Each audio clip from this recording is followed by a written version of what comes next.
मेरे YouTube channel में आपका स्वागत है। हम कक्षा 8 का अब पहले हम इतिहास वाला चैप्टर पढ़ रहे थे। हमने इतिहास के अध्याय 1 और 2 पढ़ा। अब हम भारतीय राजनीति वाले पाठ पढ़ेंगे। उसमें अध्याय ऐसे तो 11 है, लेकिन ये राजनीति का अध्याय 1 है, भारतीय संविधान। इस अध्याय में हम फुटबॉल खेल से अपनी बात शुरू करेंगे। आप में से ज़्यादातर बच्चों ने इस खेल के बारे में ज़रूर सुना होगा, बहुतों ने खेला भी होगा। जैसा कि इसके नाम से ही अंदाज़ा हो जाता है, ये खेल पैरों से संबंधित है। फुटबॉल का एक नियम यह है कि गोलकीपर के अलावा और कोई खिलाड़ी गेंद को बाह से नहीं छू सकता। अगर किसी खिलाड़ी की बाह गेंद को छू जाती है तो इसे फाउल या गलत माना जाता है। कहने का मतलब यह है कि अगर खिलाड़ी फुटबॉल को हाथों में लेकर एक दूसरे को थामने लगे तो उस खेल को फुटबॉल नहीं माना जाएगा। इसी तरह हॉकी या क्रिकेट आदि दूसरे खेलों के भी कुछ नियम होते हैं। इन नियमों से खेल को परिभाषित करने और अलग अलग खेलों के बीच फ़र्क करने में मदद मिलती है। इन खेलों की तरह हर समाज के भी कुछ मूलभूत नियम होते हैं। उन्हीं से समाज का स्वरूप तय होता है और अलग अलग समाजों के बीच फ़र्क पता चलता है। बड़े समाजों में कई अलग अलग समुदाय एक साथ रहते हैं। वहाँ नियमों को आम सहमति के जरिए तय किया जाता है। आधुनिक देशों में ये सहमति आमतौर पर लिखित रूप में पाई जाती है। जिस दस्तावेज में हमें ऐसे नियम मिलते हैं उसे संविधान कहा जाता है। मतलब जहाँ पे नियम लिखे होते हैं उसे क्या बोला जाता है? संविधान कहा जाता है। कक्षा 6 और 7 में भी सामाजिक और राजनीतिक जीवन की पाठ्यपुस्तकों में हम भारतीय संविधान पर चर्चा कर चुके हैं।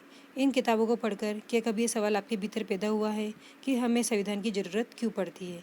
क्या आपने ये जानने की कोशिश की कि संविधान कैसे लिखा गया या उसे किसने लिखा था? इस अध्याय में हम इन्हीं मुद्दों पर चर्चा करेंगे और भारतीय संविधान की मुख्य बातों पर ध्यान देंगे।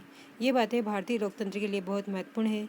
इस पुस्तक के विभिन्न अध्यायों में इनमें से कुछ बातों पर विशेष जोर दिया गया है। तो आपका लेसन है ये भारतीय संविधान और किसी देश को संविधान की ज़रूरत क्यों पड़ती है। 1934 में भारतीय राष्ट्रीय कांग्रेस ने संविधान सभा के गठन की मांग को पहली बार अधिकृत नीति में शामिल किया। तो सबसे पहले संविधान की जो मांग की गई थी कब की गई? 1934 में। और किसके द्वारा? भारतीय राष्ट्रीय कांग्रेस के द्वारा इस मांग को किया गया कि हमारा भी एक संविधान बनाया जाए। केवल भारतीयों को लेकर बनने वाली एक स्वतंत्र संविधान सभा की ये मांग दूसरे विश्व युद्ध के दौरान और तेज हो गई। अंततः दिसंबर 1946 में संविधान सभा का गठन किया गया।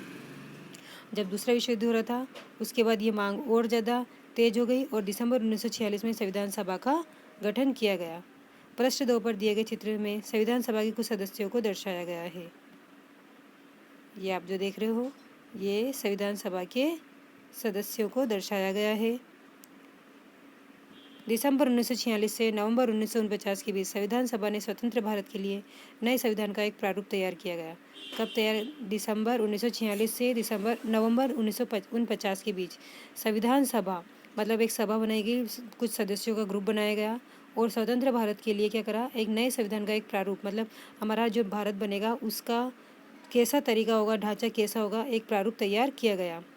150 साल की अंग्रेजी हुकूमत के बाद 150 साल की अंग्रेजी हुकूमत के बाद भारतीयों को आखिरकार 150 साल की अंग्रेजी हुकूमत के बाद भारतीयों को आखिरकार अपनी नीति और भविष्य तय करने का मौका मिला था। क्योंकि 150 साल से 18 से हमारे यहाँ पे क्या हो रहा था?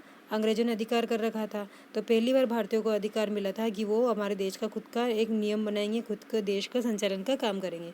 तो संविधान सभा के सदस्यों ने स्वतंत्रता संघर्ष से उपजे महान आदर्शों को ध्यान में रखते हुए इस काम को गंभीरता से अंजाम दिया। तो जो संविधान सभा के जो सदस्य थे उन्होंने स्वतंत्रता संघर्ष से जो उपजे महान आदर्श मतलब जो अच्छी अच्छी बातें सामने आई उनको ध्यान में रखते हुए इस काम को गंभीरता से अंजाम दिया। संविधान सभा के कामों के बारे में आप इसे अध्याय में आगे पढ़ेंगे। बगल में दिए गए चित्र में प्रधानमंत्री जवाहरलाल नेहरू संविधान सभा को संबोधित कर रहे हैं। ये जो चित्र है इसमें ये पंडित जवाहरलाल नेहरू है, ये पंडित जवाहरलाल नेहरू और ये संविधान सभा को संबोधित कर रहे हैं, लोगों को बता रहे हैं कैसे क्या कार्य करना है। आज दुनिया के ज़्यादातर देशों के पास अपना संविधान है। आमतौर पर सभी लोकतांत्रिक देशों के बारे में उम्मीद की जा सकती है कि उनके पास संविधान जरूर होगा, लेकिन इसका ये मतलब नहीं कि जिन देशों के पास अपने संविधान होते हैं वे सभी लोकतांत्रिक देश ही होंगे। मतलब जहाँ पे भी संविधान बना हुआ जरूरी नहीं कि उस लोकतांत्रिक देश हो, मतलब वहाँ पे जनता का शासन हो। संविधान कई उद्देश्यों की पूर्ति करता है। पहला यह दस्तावेज उन आदर्शों को सूत्रबद्ध करता है जिनके आधार पर नागरिक अपने देश को अपनी इच्छा और सपनों के अनुसार रच सकते हैं। तो संविधान का पहला काम क्या है? ये उन आदर्शों को सूत्रबद्ध करता है, मतलब जो काम की बातें हैं उनको एक जगह पिरो के रखता है, जिनके आधार पर नागरिक अपने देश को अपनी इच्छा और सपनों के अनुसार रच सकते हैं। यानी संविधान ही बताता है कि हमारे समाज का मूलभूत स्वरूप क्या है। देश के भीतर आमतौर पर कई समुदाय रहते हैं। हमारे देश में अलग अलग जाति के अलग अलग समुदाय रहते हैं। उनके बीच कई बातें समान होती है, लेकिन जरूरी नहीं कि वे सारे मुद्दों पर एक दूसरे से सहमत हो। अब आम समुदाय तो बहुत सारे रहते हैं, लेकिन जरूरी नहीं कि उनकी सारी बातें एक समान हो। तो संविधान नियमों का एक ऐसा समूह है जिसको एक देश के सभी लोग अपने देश को चलाने की पद्धति के रूप में अपना सकते हैं। तो संविधान का मतलब क्या हो गया? नियमों का एक ऐसा समूह जिसको एक देश के सभी लोग अपने देश को चलाने के लिए एक पद्धति के रूप में अपना सकते हैं, ताकि सभी को न्याय मिल सके। अगर नियम नहीं बनाएंगे तो मैं क्या बोलूँगी, आप क्या बोलोगे, तीसरा व्यक्ति आएगा वो क्या बोलेगा। इस वजह से ये संविधान बनाया गया। तो इसमें नियमों का एक ऐसा समूह है जिसको एक देश के सभी लोग अपने देश को चलाने के लिए काम में लेते हैं। इसके जरिए वे न केवल ये तय करते हैं कि सरकार किस तरह की होगी, बल्कि उन आदर्शों को भी एक साझी समझ विकसित करते हैं जिनकी हमेशा पूरे देश की रक्षा की जानी चाहिए।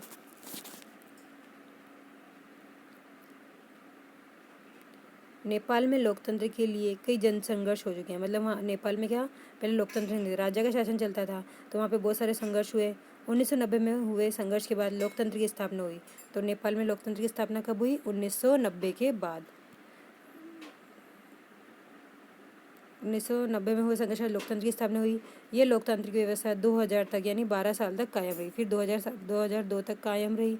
अक्टूबर 2002 में राजा ज्ञानेंद्र ने गाँवों में माओवादी संगठनों के बढ़ते प्रभाव का बहाना बनाकर सेना की मदद से सरकार के विभिन्न कामों को अपने कब्जे में लेना शुरू कर दिया।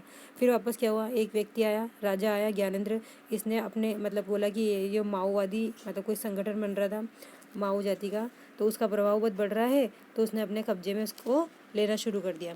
फरवरी 2005 में राजा ने शासन की बागडोर पूरी तरह अपने हाथों में ले ली। मतलब पूरा सारा काम कौन देखने लगा? राजा देखने लगा। नवंबर 2005 में माओवादियों ने अन्य राजनीतिक दलों के साथ एक 12 सूत्री समझौते पर दस्तखत किए।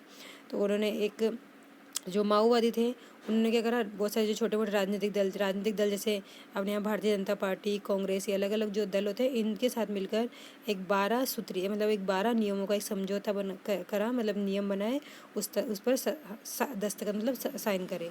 इस समझौते में आम लोगों को लोकतंत्र और अमन चैन बहाल करने की उम्मीद दिखाई गई।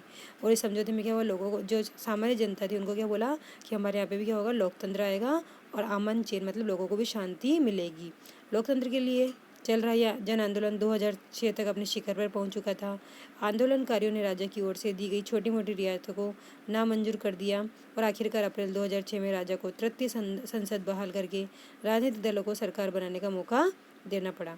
और 2008 में राजतंत्र को खत्म करने के बाद नेपाल लोकतंत्र बन गया। तो नेपाल में पूर्ण तरीके से लोकतंत्र कब बना? 2008 में। 2006 में लोकतंत्र की मांग को लेकर चलने वाले जनतांत्रिक आंदोलन के दृश्य ऊपर के चित्रों में है। ये जो चित्र हैं ये आंदोलन कर रहे हैं नेपाल के लोग कि हमें भी मतलब लोकतंत्र चाहिए। इन बातों का क्या मतलब है ये समझने के लिए आइए दो बिल्कुल अलग अलग परिस्थितियों पर गौर करें। दोनों घटनाएं भारत की उत्तरी सीमा पर स्थित नेपाल के ताज़ा इतिहास की घटना है। समाचार पत्रों के माध्यम से ऊपर दी गई खबर में बताया गया है कि नेपाल के लोगों ने हाल ही में एक अंतरिम संविधान को मंजूरी दी।